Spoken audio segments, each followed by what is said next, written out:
jumped off the wagon. Hello YouTube.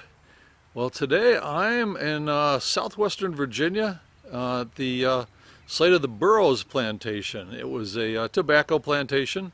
Farther south we'd visited a couple of cotton plantations, but up here in Virginia it was mainly cash crop was tobacco. The fact that, well, the main reason that I'm here is the reconstructed cabin behind me was the plantation kitchen, and the cook was a slave named Jane who gave birth to a young boy around 1856. The exact year and date of his birth we don't know, but she named him Booker, and we know him as Booker T. Washington. He was raised here, we said 1856, so the Civil War through about half his life here, but he doesn't remember ever having a day where he wasn't having to work. Even as a small child, they had things for the slaves to do. It had a dirt floor, and again, it was, this is where he was raised. We're going to explore the plantation a little bit and talk a little bit about Booker T. Washington's life. So let's take a look inside, shall we? Well, like I said, it was the plantation kitchen. Mom did all the cooking here, and they had basically under the floor was just a little spot to store vegetables and whatnot, to use the ground to keep them cool. Like I said, this was a dirt floor, and but they've put concrete down for us.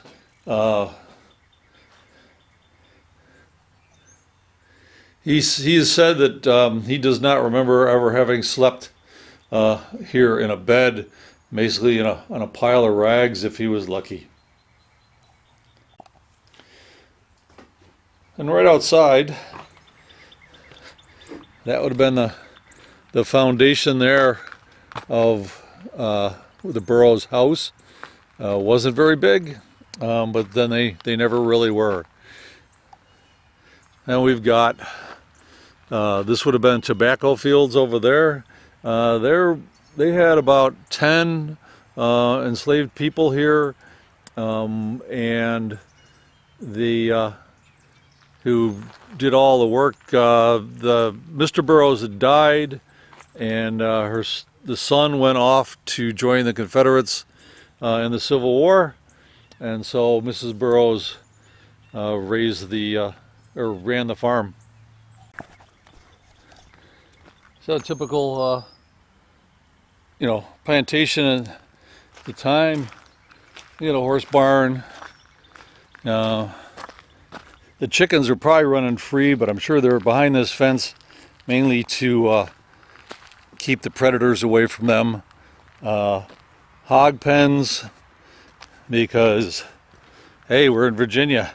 Got to have Virginia ham, and if you get a Virginia ham, you got to have pigs. Pretty substantial pigsty, but then again, having raised pigs, I know just how easy it is for them to break out. I used to use skids, nailed a lot of skids together, which is the modern equivalent of this. As I said, the principal crop here for sale was tobacco. Everything else they raised, the vegetables and so on, were for the consumption of the people here. But being a tobacco plantation, they had a barn set aside. This was a tobacco barn. If you have watched my videos way back in the very beginning, I had stayed at a state park in Virginia that had some ruins that actually had an old tobacco barn that was quite similar to this, although all the chinking was gone on that one. But they'd hang the tobacco in here to dry. Typically, they were very tall and very small opening. And let's go inside. I'm not sure if you're going to be able to see anything. There's not a whole lot of light in here, but let's give it a try.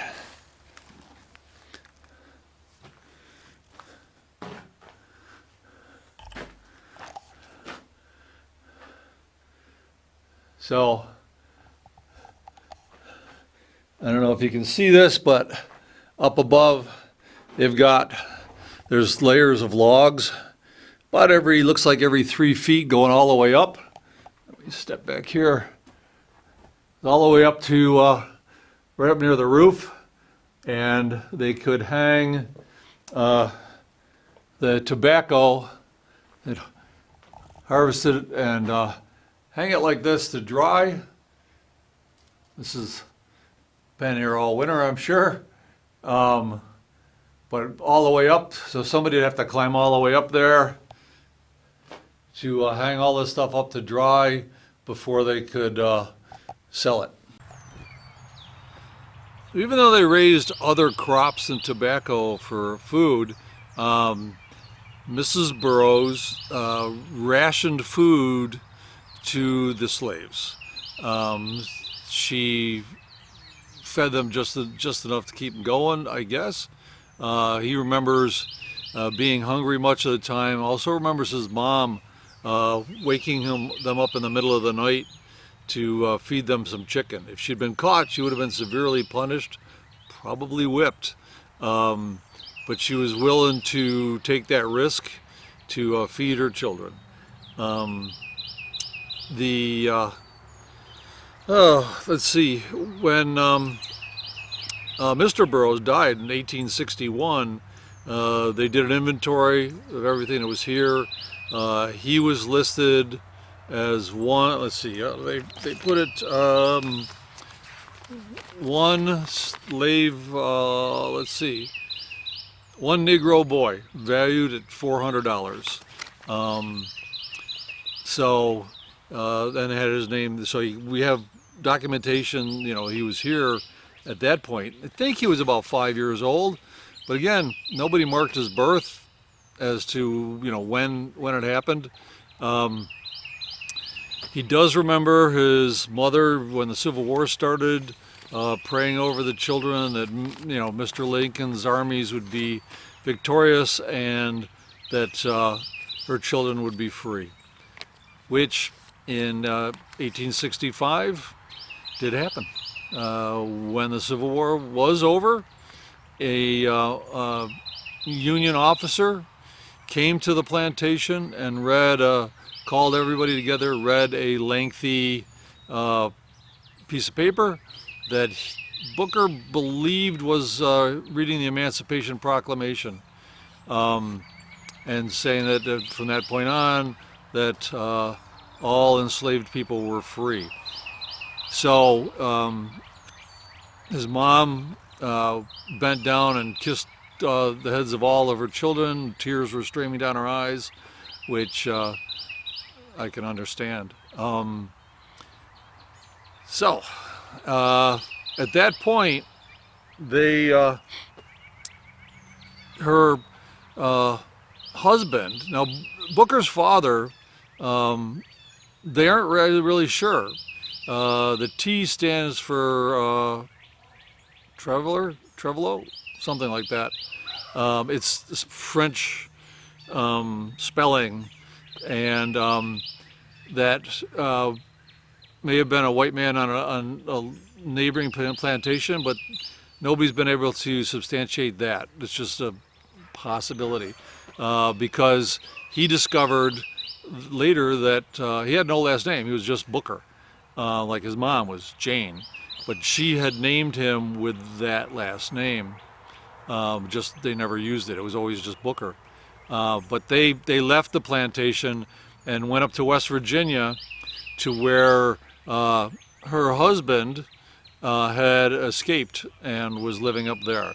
Of course, slaves weren't allowed to get married. It was illegal, but they did things like jumping the broom to symbolize jumping into a new life together. And so anyway, they went up there. His first name was Washington, and so Booker took that as his last name. That's why we know him as Booker T. Washington. So when they moved up to West Virginia, his father, Washington Ferguson, insisted that Booker and his brother work in the salt or the coal mines to help support the family. It was illegal in the South, down here, for slaves to be taught to read and write. So the closest he came was carrying the books of the daughter of the plantation owners to the school, and he could look into the building and think that to be in there learning would be just paradise. So that wish from his childhood did not go away. While working in the mines, his stepfather finally relented and said that he allowed him to go to school, but only before or after work. So he continued working in the mines. He heard of this school called Hampton, and he worked very hard, became a house servant, whatever, or house, yeah, whatever, yeah. Of course, part of his having wanting to learn was first you got to learn how to read and write, and with the help of a speller and basic grammar books, he was able to teach himself how to read. He started working for the Ruffner family, and working in general around the house, earned $5 a day. Mrs. Ruffner taught him basic hygiene and encouraged him to learn, basic conduct. I mean, he had a lot to catch up on. But he'd heard about Hampton and saved up money to go, and walked the 500 miles, pretty much all of it, to get there. When he got there, after that walk, you can imagine he was pretty nasty looking, but he was able to persuade them to let him enter. He worked as a janitor for the school while he pursued his education. It was basically the Hampton was a school to teach teachers, African American teachers, to go out and teach people or former slaves and their children throughout the South. He eventually became a professor and then was recommended to go down to Tuskegee, Alabama, and run a school down there.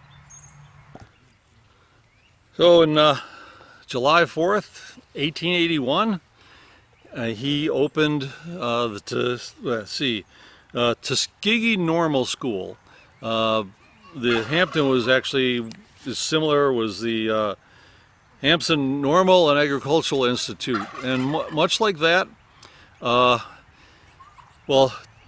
Tuskegee started out with 30 students in a leaky, drafty shanty of a building. Within 7 years, he had 400 students, but he had raised the money to buy an old farm. Not much there, but the had the students build it. They basically they did everything. They made the bricks, built the buildings. The main focus was on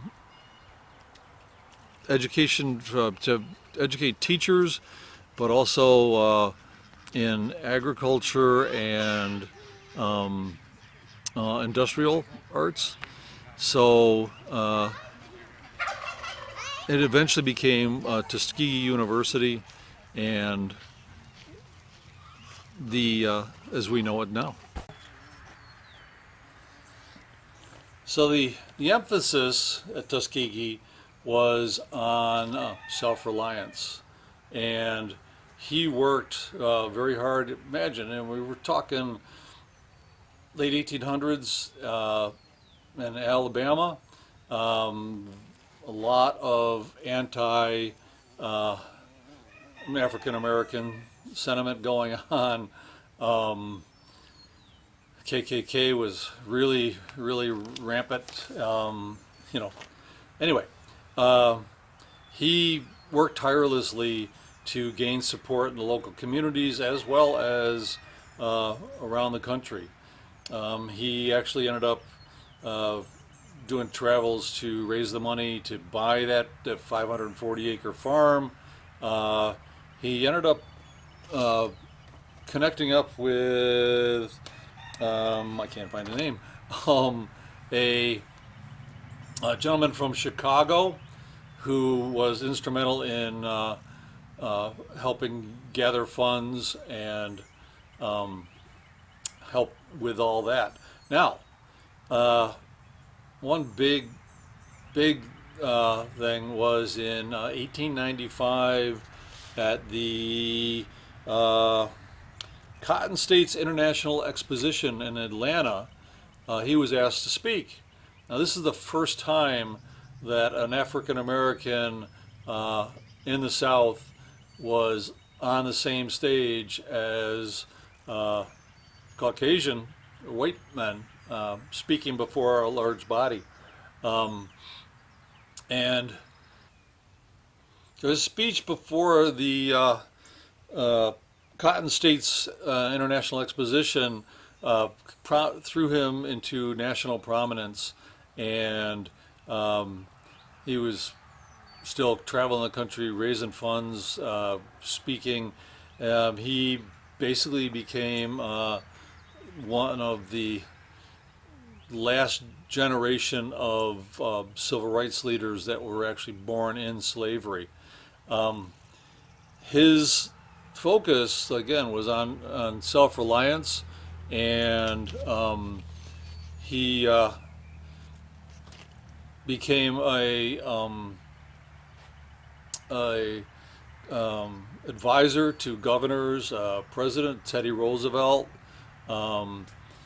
and he became very influential. Now, the different from other, he was doing it sort of from the ground up with the self-reliance and not really pushing really pushing hard. It was then the NAACP had the other approach, is that they were protesting and pushing, and that's what we know civil rights evolved into, as we saw at the Civil Rights Museum a few weeks ago, or a few videos back, that it took a more active protest. But to get to that point, to get to that active protest point, you needed an educated base, and that's where he came in. He pushed that self-reliance, that education from the beginning. So taking people that have been enslaved, held in poverty and ignorance, and pushed down at every opportunity, get them educated. The more educated, the more you can go at it the other way. Now, interestingly enough, he kept it very low key, very quiet, but he financed a lot of court challenges to a lot of the Jim Crow laws in the South. Not a lot of people knew that. People that wanted more active push for civil rights didn't realize that he was also working behind the scenes. His public persona was educate, self-reliance, get Negro-owned businesses, and you know, but behind the scenes, he was pushing to break down those laws that were keeping people down. From that humble beginning of growing up as a slave in a one-room, sleeping on the floor of the cook's cabin of this little plantation, to becoming a very influential and sought-after advisor and great educator. He did only come back here to visit once, 1908. But then again, I can't blame him for not coming back too often. Why would you want to come back to a place that only held memories of enslavement, beatings, and general abuse? So it is free to visit. I'm only about an hour and a half south of Charlottesville, Virginia, about an hour and a half north of Greensboro, North Carolina. So if you get a chance, visit. It's a very educational place. I'm gonna get back on the road and see what I can find us. See you later, YouTube.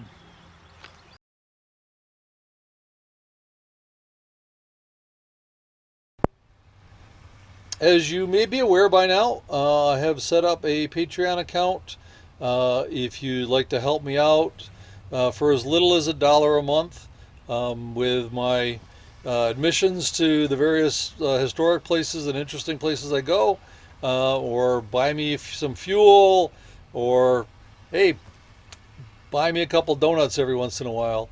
I would very much appreciate each and every one of those gifts. If you already are one of my Patreons, thank you very much. And if you're thinking about it, don't worry if you want to take your time. I'm still going to put the videos up for free. Still going to visit all these places, but any help is much appreciated. Thank you.